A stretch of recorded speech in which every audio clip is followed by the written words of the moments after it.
खबर अहम है कि लाहौर हाई कोर्ट ने वजीर आला पंजाब और पंजाब काबीना को बहाल करने का तहरीरी हुक्म जारी कर दिया है।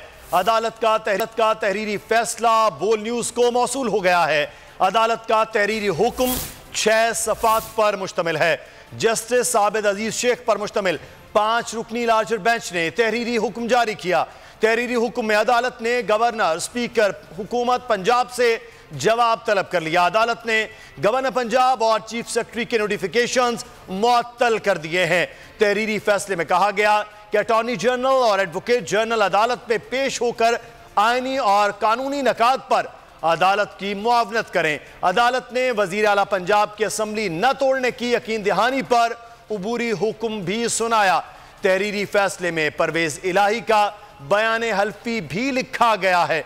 परवेज इलाही ने बयान हल्फी दिया कि हतमी अदालती फैसला आने तक असम्बली न तोड़ने की यकीन दहानी कराते हैं। अगर ये वीडियो आपको पसंद आई है तो हमारे चैनल को सब्सक्राइब कीजिए और बेल आइकॉन को क्लिक कीजिए। हकीकी आजादी की जंग में बोल भी कप्तान के हमकदम। इलेक्शन कराओ मुल्क बचाओ की लाइव ट्रांसमिशन दिखाई लम्हा बलम्हा सूरत हाल। रील और रेटिंग में भी बोल न्यूज रहा नंबर 1। सब्सक्राइब करें और बेल दबाएं ताकि कोई खबर रह न जाए।